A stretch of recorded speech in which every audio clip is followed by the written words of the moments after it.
Buenas tardes. Hoy vamos a finalizar nuestras conferencias de este presente año 2025 con un invitado de lujo, el profesor Carlos Colón Perales. Voy a presentarles a continuación parte de su currículum, solamente en parte porque es una persona bien conocida en Sevilla, y rápidamente le doy la palabra porque tenemos que ser ajustados en el tiempo, ya que el Real Círculo de Labradores, que siempre nos acoge aquí, pues tiene a continuación otro acto. Carlos Colón Perales nació en Sevilla en 1952, es licenciado en Geografía e Historia y doctor en Historia del Arte por la Universidad de Sevilla, con una tesis titulada Federico Fellini, el cine como arte total, dirigida por el profesor Enrique Sánchez Pedrote en 1982. A lo largo de su carrera ha ejercido como profesor titular en la Facultad de Ciencias de la Información, posteriormente se llamó de Comunicación, de esa universidad, llegando incluso a ocupar el cargo de decano. Su formación y trayectoria académica lo sitúan como un intelectual riguroso, con amplio conocimiento de la historia, el arte, la comunicación y la cultura hispalense. Más allá de la docencia, su compromiso con la cultura y el patrimonio audiovisual se plasmó en su papel como director técnico de cine para la Fundación Luis Cernuda de la Diputación de Sevilla, así como en la dirección de programas cinematográficos vinculados a la Expo 92. Colón también codirigió los encuentros internacionales de música de cine que todavía recuerdan muchos melómanos y lideró un grupo de investigación dedicado a la imagen en movimiento y la música audiovisual. Su labor en estos ámbitos demuestra su capacidad para unir la investigación académica con la práctica cultural y audiovisual. Su relevancia académica y cultural está avalada por su condición de académico supernumerario de la Real Academia de Bellas Artes de Santa Isabel de Hungría de Sevilla y correspondiente de la Real de Bellas Artes de San Fernando de Madrid.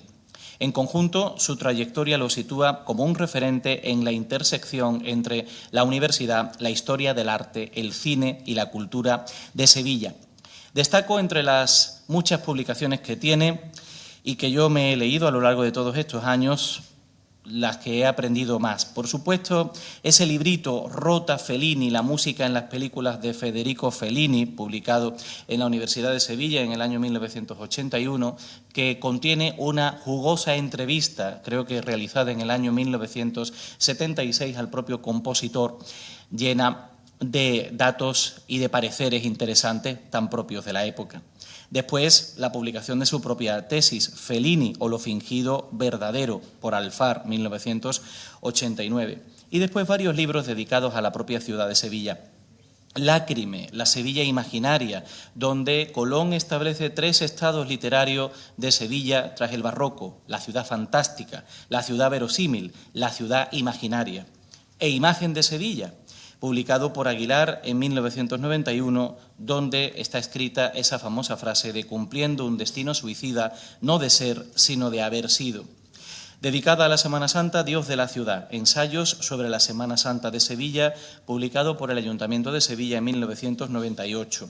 Y después, en lo que respecta a nuestra común cofradía de San Juan de la Palma, el prólogo del libro conmemorativo de la Hermandad del año 2008, como San Juan de la Palma hiere de belleza. Después, más recientemente, tuvimos la oportunidad de colaborar juntos en el catálogo de la exposición Amarguras, 100 años de la reinvención regionalista de Sevilla, en el año 2019, donde Carlos Colón escribió Amarguras y la reinvención literaria de Sevilla. La producción escrita de Carlos Colón, como están viendo, es extensísima, diversa, abarcando desde estudios sobre cine hasta ensayos sobre la ciudad de Sevilla, su historia, su patrimonio y su tradición cofradiera. Entre sus libros más destacados destacan estos en que se estudia el origen del cinematógrafo en Sevilla, su influencia cultural, así como guías prácticas de la Semana Santa y recopilaciones de artículos periodísticos sobre hermandades. Efectivamente, su labor periodística en Diario de Sevilla ha sido constante, con centenares de artículos diarios que analizan la Semana Santa, las hermandades, la vida social sevillana, su patrimonio y su historia cultural, convirtiéndose en una voz de referencia para la ciudad. Incluso, me atrevería a decir, para algunos es un creador de opinión, ya que si el recordado maestro Antonio Burgos tenía una legión de seguidores diarios en su recuadro del diario ABC, Carlos Colón los tiene también en no pequeño número, aunque, también es justo decirlo, el estilo de Colón es bastante más difícil de imitar. La sensibilidad de Colón hacia la Sevilla cotidiana y popular se evidencia en el premio Joaquín Romero Murube, que recibió por sus artículos sobre barrios humildes y hermandades menos conocidas, en los que rescata la memoria de los sevillanos más invisibles, mostrando su capacidad para combinar rigor histórico con emoción y cercanía. La pasión de Carlos Colón por el cine y los medios audiovisuales ha dado lugar a una importante producción audiovisual, siempre vinculada a su amor por la tradición y la cultura sevillana. Fue guionista de la película Semana Santa, dirigida por Manuel Gutiérrez Aragón, un documental que combina imagen, música y emoción para ofrecer una visión artística y profunda de la Semana Santa sevillana a las puertas de los fastos del 92, y a lo largo de las décadas siguientes ha producido y dirigido numerosos documentales y películas para distintas hermandades sevillanas. Destaco Amargura, Sevilla en sus manos, dedicada al Señor del Gran Poder, Luz y Gracia de Sevilla, sobre la Hermandad de la Macarena, y la que creo que es la mejor de todas ellas, Gloria Nazarenorum, dedicada a la Archicofradía de Jesús Nazareno. La vinculación de Carlos Colón con la Semana Santa y la vida cofrade de Sevilla es intensa, personal y comprometida. Fue pregonero de la Semana Santa en el año 1996, en un pregón, en un texto que destaca por la profundidad del análisis, la sensibilidad del discurso y del que todavía se recuerdan varias frases que repiten algunos sevillanos, esa famosa de plata y carey por cuna y una cara en la campana. Carlos Colón representa la unión de tradición y modernidad, de profundidad intelectual y sensibilidad popular, y es un custodio de la memoria cultural y espiritual de Sevilla, un divulgador comprometido con su ciudad y un testigo consciente del paso del tiempo que documenta, interpreta y denuncia hasta preservar el legado colectivo. Yo he sido alumno de Carlos Colón.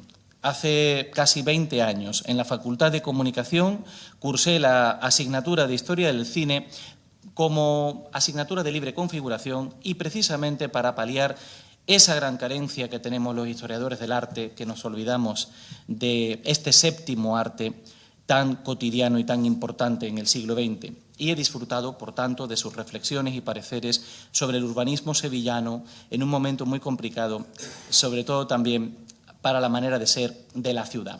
En el año 2007, junto con el profesor Pedro Luengo, organicé un ciclo de conferencias en la Facultad de Geografía e Historia, gracias al patronazgo de Leonardo Ruiz Sánchez, el profesor del Departamento de Historia Contemporánea, y Carlos Colón lo clausuró con una conferencia magnífica que llevó por título Semana Santa, transformación o final. Luego de eso hemos compartido varios proyectos, como el que he mencionado del centenario de la marcha Amarguras en el año 2019 o el más reciente Non Surrexit de 2024. Y ha sido siempre un profesor de esmerada educación, cumplidor con los plazos y entregas, algo que no es siempre frecuente en nuestro campo de trabajo. Yo no soy consciente de que haya hablado antes ante los amigos del museo y es algo que a mí me llamó la atención. Por eso, cuando hace meses hablé con él y le cursé esta invitación para estar hoy aquí, dadas las fechas que estábamos barajando, pues pensamos que podría hablar muy bien de una de sus pasiones y de la que veía yo que hablaba muchísimo en sus columnas diarias, Dickens y la Navidad. Sin duda va a ser una conferencia muy adecuada para cerrar el presente año en los amigos del museo y todos esperamos aprovecharla con mucho gusto. Muchas gracias, Carlos. Muy buenas noches. Muchas gracias, amabilísimo y generoso presentador. Si se dice Dickens y la Navidad, todo el mundo piensa en Canción de Navidad, su famosísima obra tantas veces llevada al cine, a la animación, etcétera, con el tacaño Scrooge visitado por tres fantasmas, las Navidades pasadas, las presentes y las futuras, que le convierten en una persona mejor, lo cual no era muy difícil, dado lo malísimo que era, menos avara, menos insolidaria, menos amargada que antes. Sí, pero la relación de Dickens con la Navidad es extensa y riquísima. Canción de Navidad es la pieza central, evidentemente, pero la personalidad de Dickens, su personalidad humana, su perfil humano, se aviene muy bien con los valores de la Navidad. Hay un equívoco que circula mucho en las redes. Si ponen ustedes Dickens y la Navidad, le aparecerá 30 veces. Dickens, el hombre que inventó la Navidad. No, lógicamente Dickens no inventó la Navidad. La Navidad se inventó hace 2025 años, va para 26 exactamente.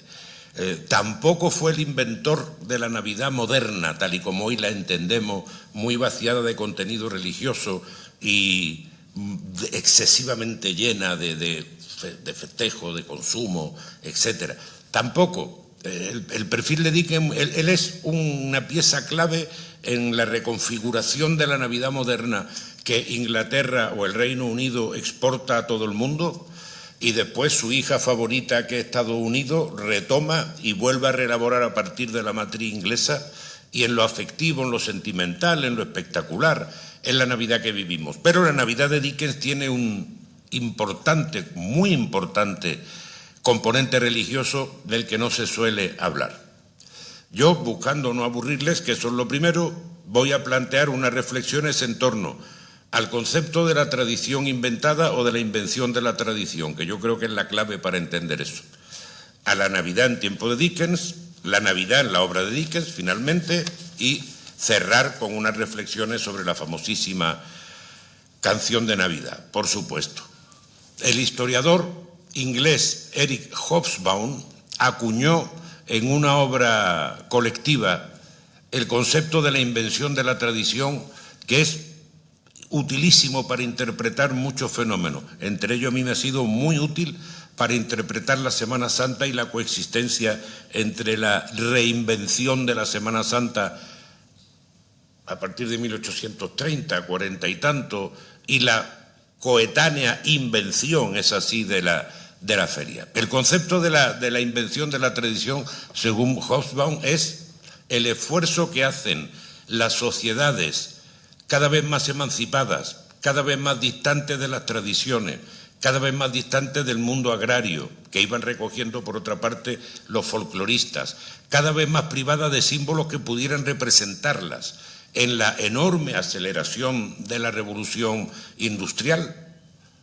Es un mundo que se deshacía a ojos vista, quizás con más fuerza del que hemos visto nosotros a lo largo de nuestra vida deshacerse los mundos que hemos conocido. Necesitaban referentes, necesitaban anclajes, necesitaban ritos, necesitaban símbolos. En ese libro Eric Hobsbawm dice con mucha gracia que el espléndido ceremonial de la corte inglesa, que parece cargado de siglos, es en más de un 90% creación del siglo XIX, del reinado de la reina Victoria. Eso sí, cogiendo muchos elementos anteriores, reinterpretándolo, adoptándolo y sumándoles otros nuevos. Ese es el concepto de la invención de la tradición. Grupos humanos, no en un trabajo coordinado, no, por supuesto, no es un trabajo coordinado, es una suma de necesidades que se dotan de nuevos ritos que les permitan vincularse con la tradición y a la vez interpretar el momento presente que viven. Literalmente dice Hobsbawm en el libro, es el contraste entre el cambio constante y la innovación del mundo moderno y el intento de estructurar como mínimas alguna parte de la vida social de este mundo como invariables e inalterables, cuanto más rápida sea la transformación de la sociedad, debilitando o destruyendo los modelos sociales para lo que se habían diseñado las viejas tradiciones. Las viejas tradiciones tal cual ya no sirven, pero no se descartan. No hay nuevas tradiciones, hay que crearlas. ¿Cuál es la mejor forma de crearlas? La más intuitiva, la más natural, actualizando las viejas, suprimiendo las que no sirven, reconvirtiendo las antiguas tradiciones y sumándole nuevas tradiciones que tienen la pátina de las antiguas. A veces las nuevas tradiciones, dice literalmente Hobsbawm, se pudieron injertar en las viejas. A veces se pudieron concebir mediante el préstamo de los almacenes bien surtidos del ritual oficial, del simbolismo y la exaltación moral, de la religión, de la pompa principesca y de la corte o del folclore. Ese es el concepto de la invención de la tradición. Comunidades dotándose a sí mismas de referencias. Si pensamos la Semana Santa lo vemos muy claro. Si el concepto ha quedado claro, el de invención de la tradición, que no es falseamiento, eso es muy importante dejarlo claro, no es una invención absoluta que surge de la nada, no es un proceso de aculturación por invasión de otra cultura, como sucede aquí con Halloween y todos los santos. No, es una colectividad rescatando de su propia tradición lo que le sirve para interpretar el presente y sumándole nuevos elementos que injerta, eso es muy importante, con los anteriores, de tal forma que no se puede distinguir qué es lo nuevo y qué es lo antiguo. Ahora, sirve para interpretar el momento que viven, para interpretarlo simbólicamente.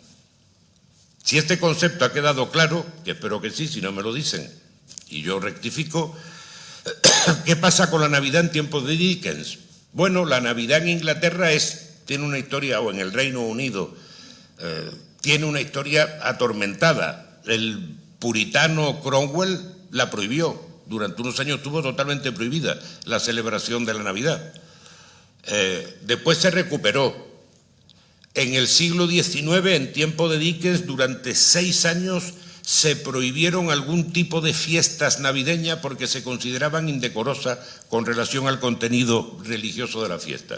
Y, sobre todo, la Navidad había decaído porque era las tradiciones más potentes, la Navidad inglesa, la folclore, eran rurales. Y desde el inicio de la Revolución Industrial, el mundo rural se estaba deshaciendo, las ciudades estaban creciendo extraordinariamente, los campos estaban siendo masivamente abandonados para crear enormes concentraciones de población que vivían en condiciones muy penosas en las grandes ciudades. Londres salta en muy pocos años al 1.000.000 de habitantes, sin estar preparada para recibir, y con eso se pierden las viejas tradiciones rurales, la corona de acebo, el pudding, el pato que antecede o el ganso que antecede al pavo, el pavo se importa después, los villancicos, muy importantes, toda esa tradición se va perdiendo y se está tirando a una celebración dentro del parámetro mayoritario de la Iglesia anglicana, muy formal, muy fría, prescindiendo de los muchos días festivos que en Inglaterra, en la Inglaterra antigua y tradicional, se celebraban y concentrando toda la celebración en el día 1. El 25 y el 1. Y el 1 decayendo muchísimo, la fiesta del nuevo año. En 1808 Walter Scott lo denuncia. En 1820 Washington Irving lo denuncia. Hay muchos folcloristas y escritores que echan de menos la tradicional celebración de la Navidad inglesa. En la década de 1840, quienes llegaban a una edad media y habían conocido de niños algo de la vieja celebración de la Navidad, la echaban de menos. Las ciudades, las grandes ciudades, no se transformaban ya los días de Navidad. Los escaparates, que acababan de aparecer como una invención, no brillaban. Las calles no estaban llenas de multitudes. Los teatros no estrenaban nuevas obras. No había una sensación común pública de celebración y de festejo que antiguamente sí había, sobre todo importado por el mundo rural. Algunos datos. Entonces aparece el folclore.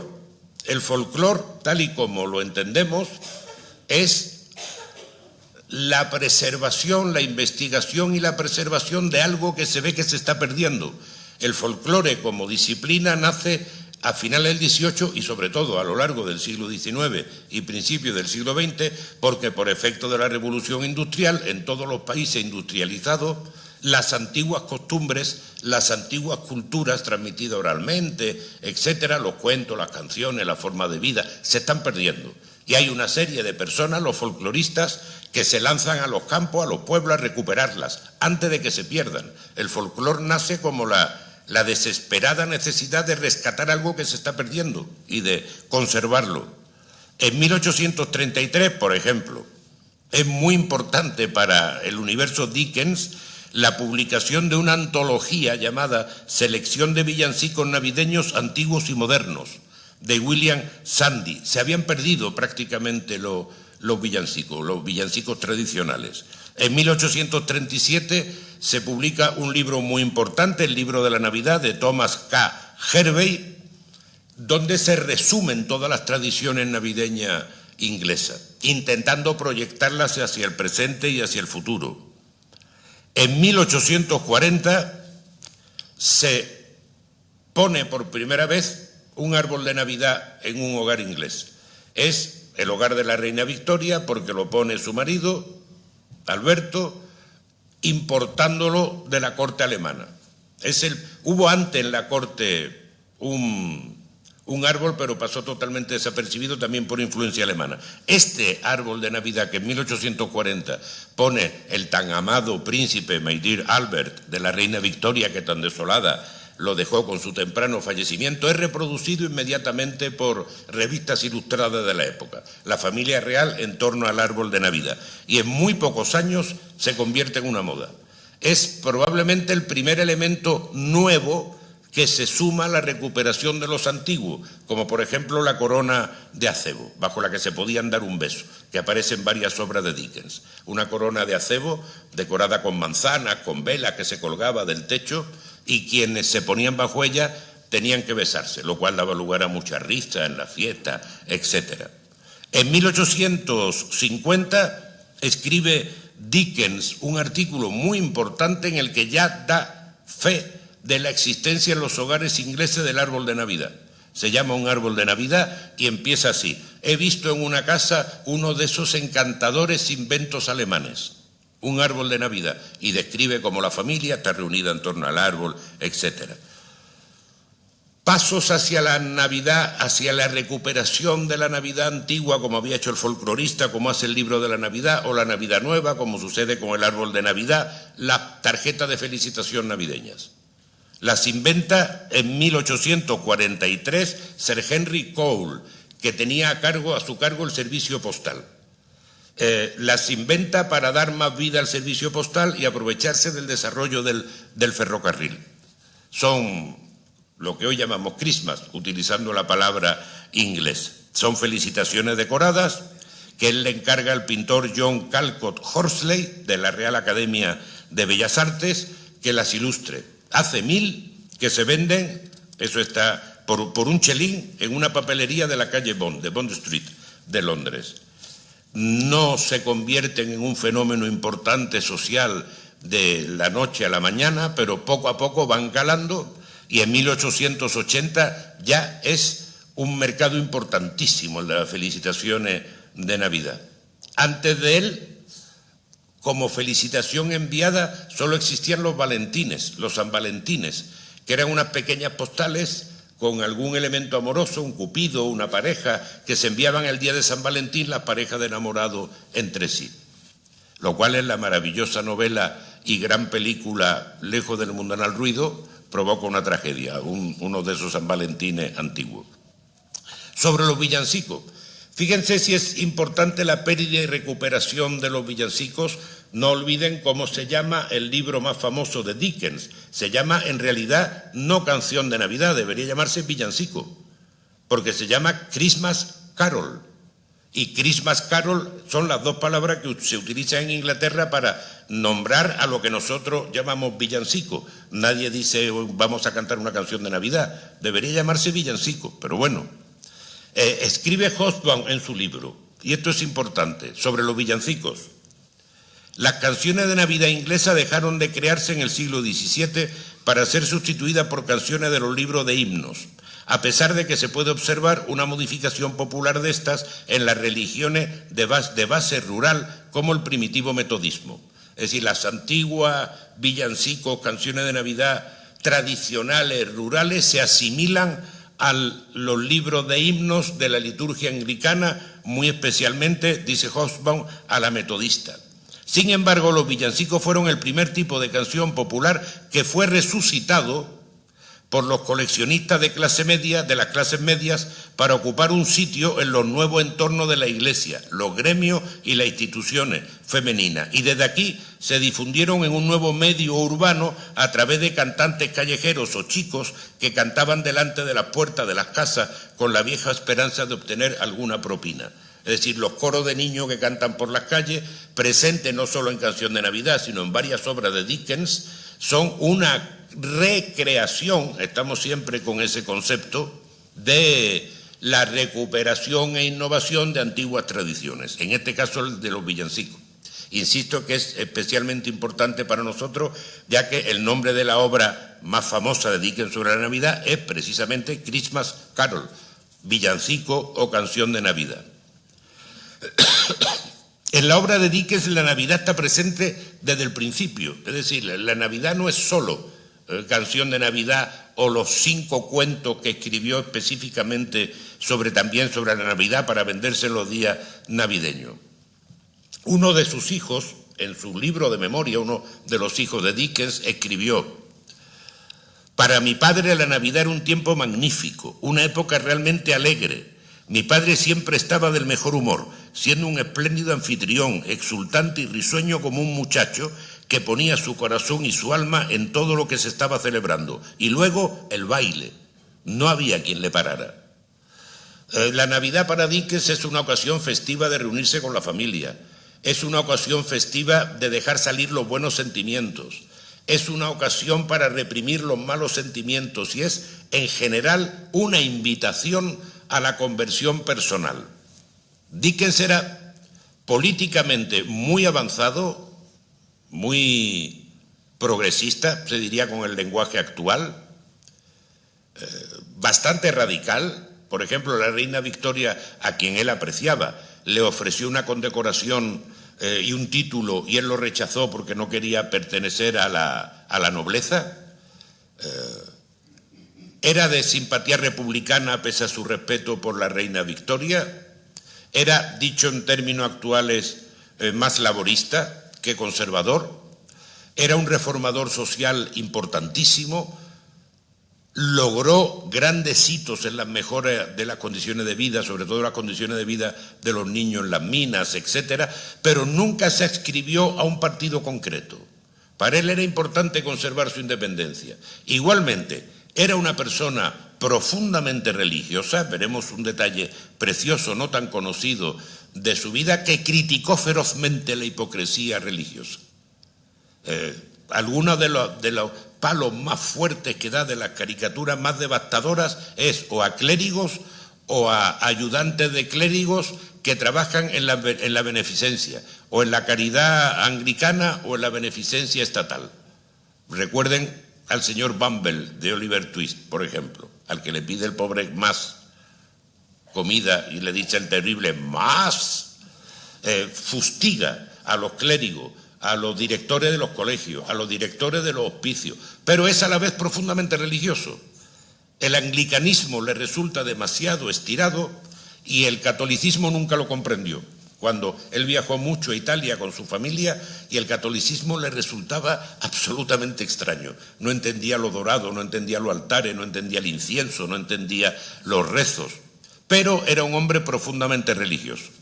Lo primero que escribe Dickens, bueno, como ustedes saben muy brevemente, la vida de Dickens es muy desafortunada al principio. El padre era un hombre muy imaginativo, muy divertido, pero un bolsillo roto horroroso, que logró que toda la familia acabara en la cárcel para deudores de Marshalsea.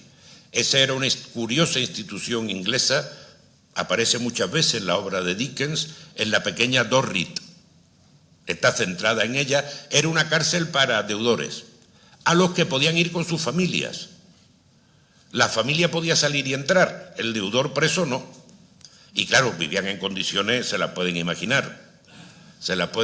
Bueno, pues el padre de Dickens tuvo muchísimas deudas, era un hombre muy inestable, bondadoso, frágil, muy infantil.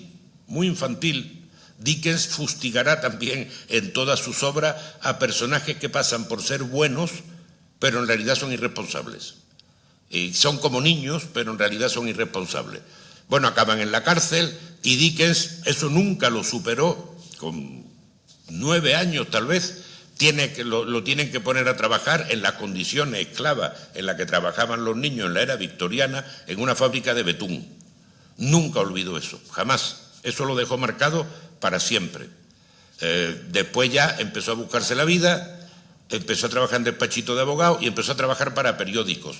Estamos hablando de un hombre de 17 años, y empieza a publicar sus primeros textos en periódicos y revistas.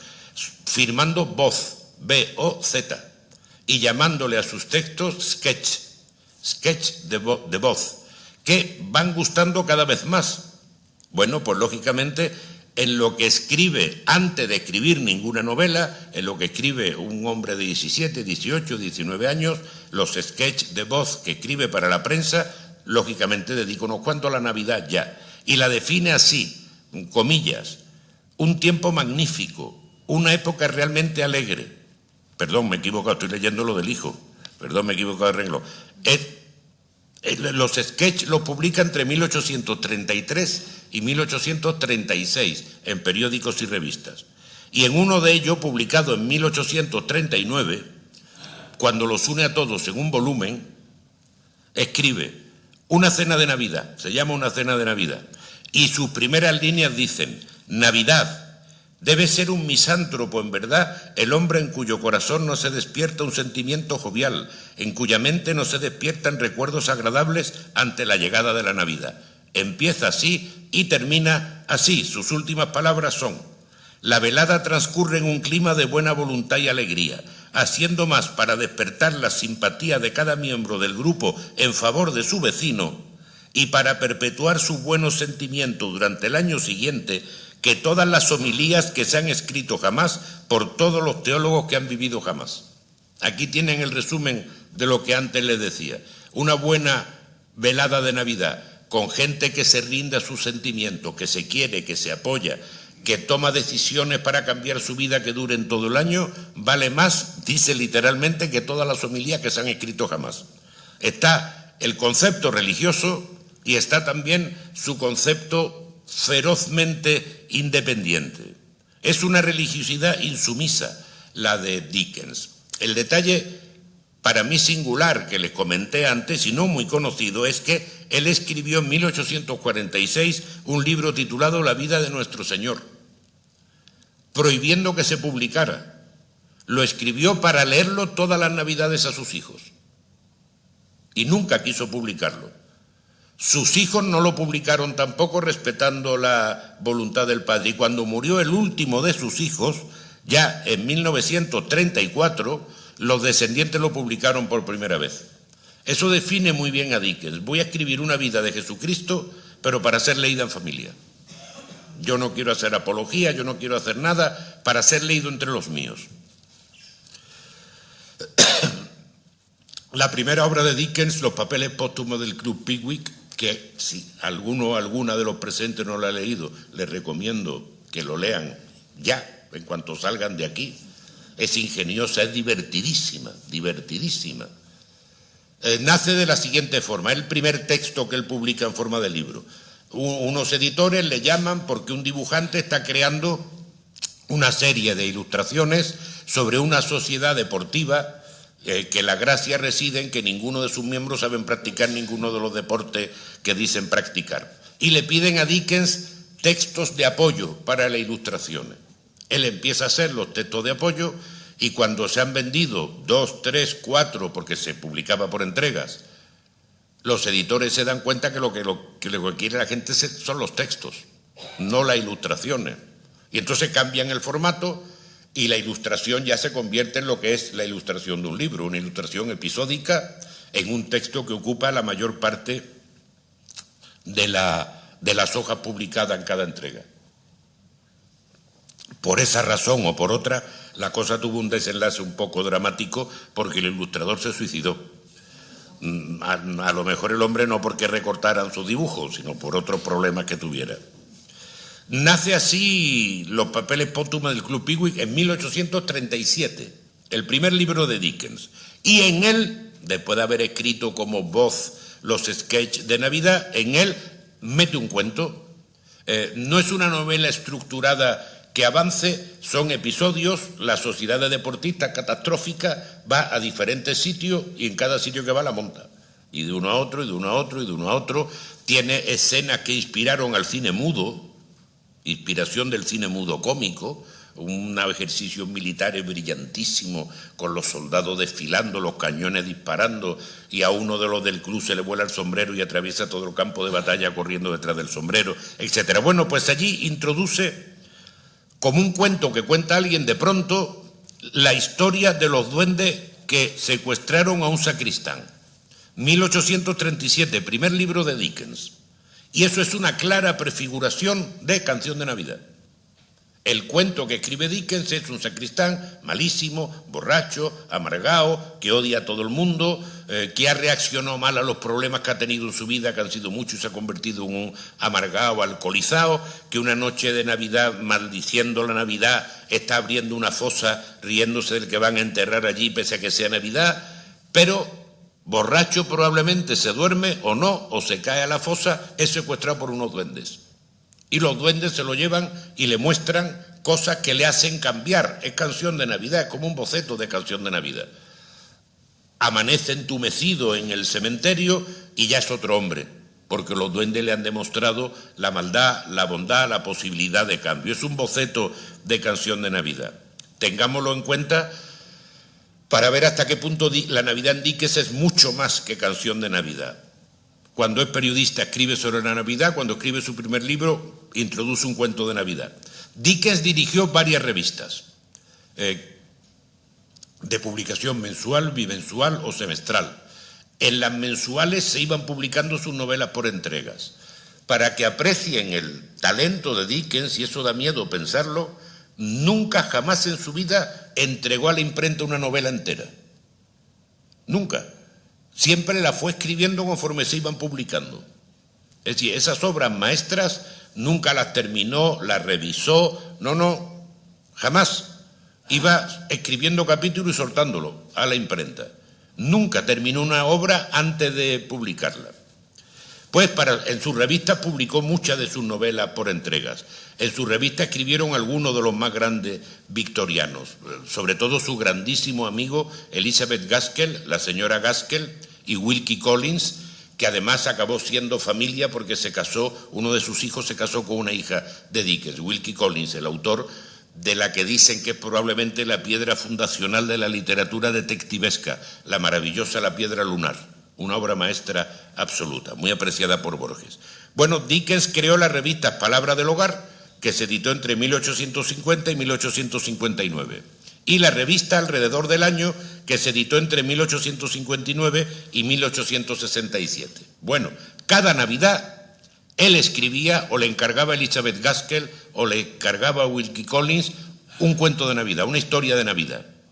A propósito de la Navidad, escribir algo. No estaban firmadas.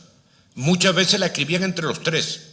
Muchas veces la escribía Dickens y la terminaba Wilkie Collins. Es muy difícil saber qué ha puesto cada uno en esas historias. Se publicaron durante muchísimos años en esas revistas. Hay actualmente antologías que recuperan los cuentos publicados en las revistas de motivo navideño. Más importante, aunque eso tenga en cuenta que es una publicación anual de un relato de Navidad extenso. Él, solo, firmando con su nombre y editándolo él, entre diciembre de 1843 y diciembre de 1848 publicó sus famosísimos cuentos de Navidad, como edición independiente en volumen, Por supuesto, la primera Canción de Navidad, en 1843. Después, Las campanas, en 1844. Después, El grillo del hogar, en 1845. La batalla de la vida, en 1846. Y El hechizado, en 1848. Ese es su gran ciclo navideño, la más famosa de todas, las más reproducidas, sobre todo Canción de Navidad. Desde la primera tuvieron un enorme éxito, que se manifiesta en las tiradas. Por ejemplo, la primera Canción de Navidad, lo veremos ahora, agotó en muy pocos días los 6.000 primeros ejemplares impresos. Y era muy cara, y fue una edición muy cara. Y por algo que era la prueba de fuego. ¿Cuál es la prueba hoy en día de que una novela tiene mucho éxito? Que se adapte al cine, o en la época que nos ha tocado vivir, que se adapte a una serie para una plataforma. En la era victoriana era que se adaptaran al teatro. Todas las citadas, El grillo del hogar, todas se adaptaron en formato teatral. Hubo un momento en el que había 8 teatros en Londres representando a la vez el mismo cuento de Navidad de Dickens, que acababa de editarse. Hay un detalle curioso para la puesta en escena del Hechizado, que se llevó al teatro en 1862. El técnico, ingeniero John Henry Piper, muy importante en la historia del cine y del teatro, estrenó su máquina para crear efectos especiales, que es llamada el efecto Piper, o el efecto fantasmal Piper, que permitió que ante un público asombrado se viera el fantasma flotando en el escenario. Lo hacía, lógicamente, a través de refracción de cristales. Todavía hoy se sigue utilizando ese truco. Miles de ejemplares vendidos, los teatros representando sus obras, el gran Dickens de la Navidad, representando el puro espíritu de la Navidad en este cruce, en años tan turbulentos, de tanto cambio, en el que la Navidad se está reinventando. Sobre Canción de Navidad, bueno, hay una bonita película, no perfecta, pero muy bonita, que se llama El hombre que inventó la Navidad, que trata de la creación de esta novela. No está mal del todo, no está mal del todo. Verán lo que pasaba. En 1843, Dickens era el escritor más famoso de Inglaterra, sin lugar a duda. Fíjense que había publicado Los papeles póstumos del Club Pickwick, su primera novela, en el 37, Oliver Twist en el 38, Nicholas Nickleby en el 39 y La tienda de antigüedades en el 41. Todos enormes éxitos de venta, enormes. También enormes éxitos de venta en Estados Unidos, comparten la lengua, de lo que él no percibía nada. Dickens fue uno de los creadores luchando por los derechos de autor, porque le publicaba sus novelas en Estados Unidos sin que él percibiera ni $1 ni una libra. Pero en 1841 las ventas de Barnaby Rudge por entregas mensuales van mal. Inmediatamente después, a partir de diciembre del 42, su siguiente novela, Martin Chuzzlewit, va mal en ventas. Y estamos ya en la edad moderna. La literatura es la industria editorial. Los editores le llaman a consulta. Tienes una novela que ha bajado ventas, tienes otra novela que mientras se está publicando está bajando ventas. Como te descuides, somos nosotros los que rebajamos tu porcentaje de beneficios. En esa situación, Dickens tenía deudas. Dickens tenía 4 hijos y la mujer estaba embarazada para tener el 5º. Una sobrina vivía con ellos y tenía que hacerse cargo del simpático petardo que era el padre. Estaba ahogado de deuda y con gravísimas responsabilidades familiares. Necesitaba un éxito, angustiosamente, necesitaba un éxito que lo volviera a convertir en el escritor que más vendía en Inglaterra. En paralelo, él arrastraba el proyecto de escribir un texto social demoledor, porque la década de los 40 fue muy negativa en Inglaterra. ¿Estaba toda la riqueza de la revolución industrial? Sí.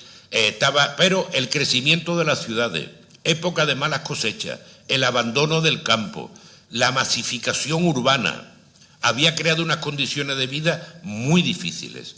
Por otra parte, la revolución industrial estaba convirtiendo a los antiguos trabajadores agrarios, ahí hay un enorme debate político en el que no vamos a entrar, en esclavos de las fábricas. Es decir, lejos de liberarlo del azadón, como se decía en España, lo que lo habían convertido era en esclavos de la fábrica que nunca se apagaban, jamás se apagaban, jamás se cerraban, porque era muy caro volver a poner en marcha todo. Trabajaban 24 horas sobre 24 horas sobre 24 horas con turno de 12 horas. Estaban prohibidos los relojes en la fábrica y trabajaban los niños desde los 6 años en la fábrica y terrible en las minas, porque cabían en túneles más estrechos.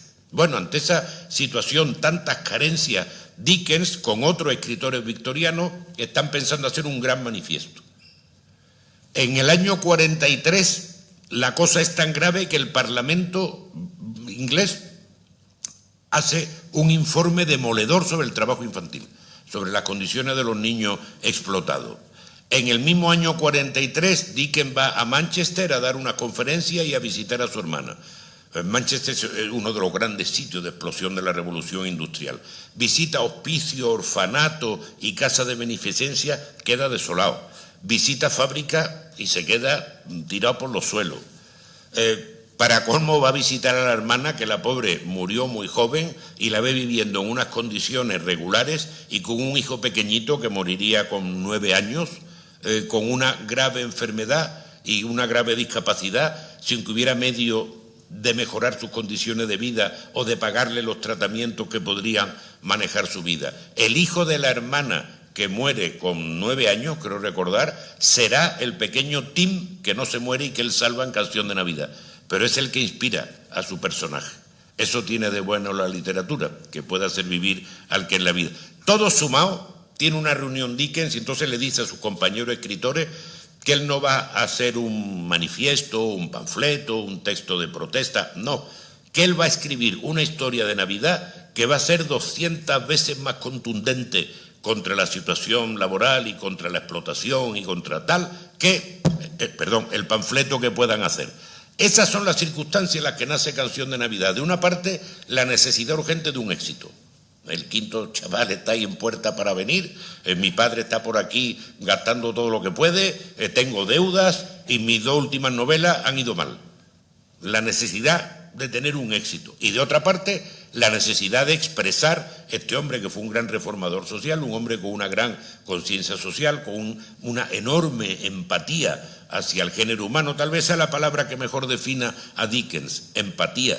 Podía llorar espontáneamente viendo las desgracias de los demás. Incluso a veces lloró haciendo desgraciado a sus personajes. Conocía muy bien el submundo de Londres.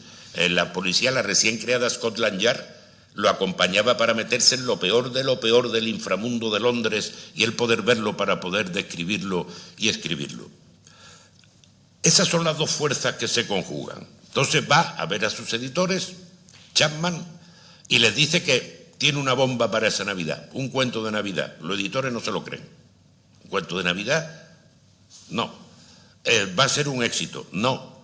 Él les presenta el proyecto de la obra. ¿Cómo? Con ilustraciones en color, en buen papel, con pastas duras y con un baño dorado en la encuadernación, rojo dorado en la encuadernación de la página cuando se cierre el libro. ¿Tú sabes cuánto cuesta eso? No. ¿Qué hace Dickens? Lo paga él, la edición. Llega a un acuerdo con los editores que él pone la mayor parte de la cantidad y los editores una pequeña. Y imprime una obra lujosísima, lujosísima, que se publica el 19 de diciembre de 1843 a un precio altísimo, porque es un librito muy lujoso. Éxito total. Entre el 19 y el 25 se venden las 6.000 copias que han editado, porque le decían a Dickens que era una locura que hiciera una tirada de 6.000 ejemplares, que se iba a quedar él con todos. Se agotan. Empiezan las sucesivas reediciones de la obra, vuelve a ponerse en valor el nombre de Dickens como autor de éxito. Su mayor enemigo literario personal y en el universo literario, que es el grandísimo escritor Thackeray, yo pronuncio muy mal el inglés, el de la Feria de las Vanidades, por ejemplo, que era, y todavía es, ustedes saben que hay una pedantería de rechazar lo sentimental. Es una pedantería que en cine mantiene que Keaton es mejor que Chaplin, porque Chaplin es muy sentimental. Bueno, pues los dos son geniales. En la era victoriana, en este momento, la pedantería era decir que Thackeray era el bueno porque era muy realista, muy riguroso, y Dickens era más popular, más populachero, incluso más sentimental. Bueno, Thackeray se rindió por primera vez en su vida ante Canción de Navidad, el durísimo Thackeray. La reina Victoria lloró como una Magdalena leyendo Canción de Navidad. Toda Inglaterra lloró leyendo Canción de Navidad.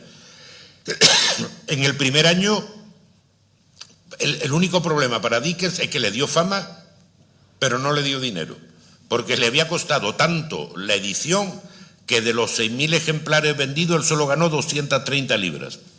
Y de los muchos ejemplares vendidos a lo largo del año ganó 744 libras. Pero, atención, le sacó su dinerito, los permisos para las adaptaciones teatrales, su lectura en su gira americana, porque era tan famoso que hizo 2 giras por Estados Unidos, en la que lo que hacía era leer en público, a veces ante 4.000 espectadores, fragmentos de sus obras, tal era su fama, y esa fue una de las causas de su muerte, le dejaban agotado.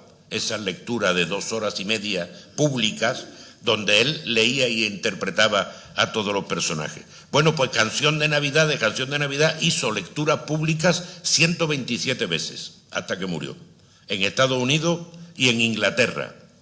Y a partir de ahí su carrera vuelve a salir del bache. Fue como un milagro. Fíjense, yo soy muy dickensiano, que a partir de Canción de Navidad y de los 2 fracasos que había tenido, lo que escribe es David Copperfield. Enorme éxito y para él su mejor novela, porque es él. Y lo dijo de una forma muy bonita: de todos mis hijos el más querido, David Copperfield. Después Casa desolada, después la maravillosa Una historia en 2 ciudades, después la extraordinaria Grandes esperanzas, después la fantástica Nuestro común amigo, y muere dejando inconclusa El misterio de Windrut, que era una novela fundamentalmente policíaca. Bueno, esta es la relación, vamos estupendo de tiempo, esta es la relación entre Dickens y la Navidad. La invención de la tradición, qué pasaba con la Navidad en Inglaterra, la Navidad en la obra de Dickens y Canción de Navidad. Ahora, si quieren preguntarme algo, pero no me resisto a leer el principio y el final de Canción de Navidad, evidentemente. El principio es maravilloso. Ojo, no, supongo que no, porque son ustedes muy inteligentes, pero no caigan en la presión pedante de que Dickens, bueno, sí, vale, un sentimental, muy facilón. No, es el crítico probablemente más duro de literatura de los últimos 30, 40 años es Harold Bloom, el más duro, el más polémico. Pues Harold Bloom dijo, con una frase que me encanta, que de no haber existido Shakespeare, Dickens sería el príncipe de las letras inglesas. Harold Bloom escribe maravillosamente. Bueno, pues ya saben cómo empieza, vamos a recordarlo entre todos. Marley estaba muerto. Eso para empezar. No cabe la menor duda al respecto. El clérigo, el funcionario, el propietario de la funeraria y el que presidió el duelo habían firmado el acta de su enterramiento. También Scrooge había firmado, y la firma de Scrooge, de reconocida solvencia en el mundo mercantil, tenía valor en cualquier papel donde apareciera. El viejo Marley estaba tan muerto como el clavo de una puerta. Así empieza este relato maravilloso.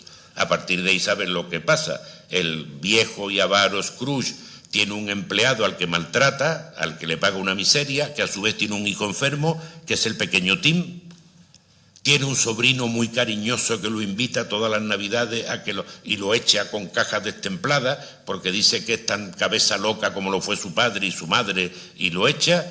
La noche de Navidad se encierra en su siniestra mansión, empieza a oír golpes, cadenas, a arrastrarse, y entonces se le aparece el espíritu de las Navidades pasadas, donde él ve los sacrificios de su madre, cómo celebraba la Navidad, la ilusión que tenía cuando era joven, una chica a la que quiso cuando era joven. Ese espíritu se va, aparece el espíritu de las Navidades presente y le presenta la infelicidad, pero pese a todo el contento en la mísera casa de su empleado y del pequeño Tim, la felicidad en la casa de su sobrino, más cosas. Y por último, el espíritu de las Navidades pasadas, que lo lleva a ver una lápida medio derruida en la que nadie pone una flor, donde yace alguien de quien nadie se acuerda, que es su tumba. Él ha muerto como si no hubiera existido. Él se arrepiente, es por la mañana el día de Navidad y lo enmienda todo, Es la conversión personal de lo que trata de algo profundamente navideño, de una gran profundidad. Es el recuerdo de la felicidad pasada, que conforme se van cumpliendo años a veces tanto pesa en la celebración de las Navidades, la ausencia cuando éramos jóvenes, etcétera. Ahí descubrí yo, porque todos tendemos a pensar eso, que ya nos falta gente, que ya no es tan divertido. Y un día caí en la cuenta de que en mis felicísimas Navidades de niño, felicísimas, perfectas, estaba todo el mundo. No, había mucha gente que faltaba para los mayores, que o disimulaban o se alegraban, o era su carácter, para que los niños pudiéramos tener una Navidad feliz. Ese es el primer fantasma. El segundo fantasma es el de conocer las necesidades de los demás. Y el tercer fantasma es el de saber que una vida que no se ha empleado en amar, en ser cariñoso, en ayudar, en darse, es una vida perdida y olvidada, una tumba rota. El libro termina así: Scrooge cumplió más de lo prometido. Lo hizo todo y muchísimo más. Fue un segundo padre para Tiny Tim, el niño enfermo, que no murió. Se convirtió en el amigo, amo y hombre más bueno que se conoció en la vieja y buena ciudad o en cualquier otra buena ciudad, pueblo o parroquia del bueno y viejo mundo. No volvió a tener trato con aparecidos, pero en adelante vivió bajo el principio de la abstinencia total y siempre se dijo de él que sabía mantener el espíritu de la Navidad como nadie. Ojalá se pueda decir lo mismo de nosotros, de todos nosotros. Y esta es la última línea del libro. Y así, como dijo Tiny Tim, que Dios nos bendiga a todos, a cada uno de nosotros. Esta es una novela que es mucho más, muchísimo más que sentimentalismo. Obra maestra de un escritor que es mucho más que sentimentalismo, éxito o lugares comunes. Tiene un texto maravilloso, periodístico, que les recomiendo, lo tienen en las redes, que se llama La Navidad conforme vamos creciendo. Tiene varias traducciones: la Navidad conforme pasan los años, la Navidad conforme nos vamos haciendo más viejos. Se traduce de muchas formas. Es un artículo de una de sus revistas, que tiene un final maravilloso, que es otra plasmación pura del espíritu de Dickens. Estamos todos reunidos, somos felices. Antes he hablado de las viejas Navidades que se echan de menos, cuando todo el mundo parecía estar presente y no faltar nadie. Cuando no faltaba nadie, todos estaban. Y ya se va la Navidad actual y dice, pero ahora está esa silla vacía de alguien que... Y irrumpe una voz en la noche de Navidad, en la cena, que le dice al que está narrando la historia, pero ¿vas a cerrar la puerta a la ciudad de los muertos? ¿No vas a dejar que vengan a sentarse con nosotros? En esta noche, los de memoria, en el nombre del que hoy nace, sentadlo con vosotros en vuestra mesa, porque viven. Ese es el maravilloso final de la Navidad conforme pasan los años. Y ese es, en definitiva, Dickens. Muchas gracias por su atención. Si quieren preguntar algo, yo encantado de contestarlo, y si no, estamos en horario perfecto.